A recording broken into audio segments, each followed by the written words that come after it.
কৃষ্ণ হরে কৃষ্ণ। মা শুনছেন? কৃষ্ণ। কি হলো বৌমা? এই জলের বোতল, পর্দা এগুলো একদম পুরনো হয়ে গেছে, দেখুন কি অবস্থা। ভাবছি আজকে সন্ধ্যেবেলা বেরিয়ে নিজেই কেনাকাটা করে নিয়ে আসবো। আরে না না বৌমা, তুমি অত সুন্দর কেনাকাটা করতে পারো নাকি? তোমার দ্বারা হইব না। তোমার ননদের বরং আমি কইয়া দিব, ও দেখবা খুব সুন্দর কেনাকাটা করে নিয়ে আসবে। ঠিক আছে, যাও তুমি কাম করো গিয়া। মা আমি রান্নাটা সেরে একটু রিয়া বৌদির সাথে বেরোবো। অহনে কই যাবা বৌমা? আরে রিয়া বৌদি বললো যে ও পাড়ায় নাকি একটা কিডস স্কুল হয়েছে বাচ্চাদের জন্য, তাই ভাবলাম আপনার নাতির ভর্তির জন্য একটু কথা বলে আসি, তাড়াতাড়ি রান্না।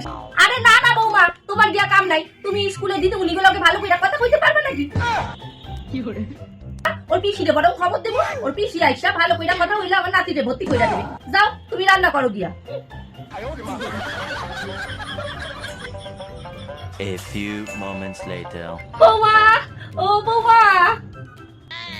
আরে কি হলো মা, ডাকছিলেন কেন? হ্যাঁ ডাক্তারছিলাম গো। আরে দেখো আমার কোমরে এমন টান ধরছে। এটা কি করে হলো মা? একটু মালিশ কইরা দাও তো বৌমা।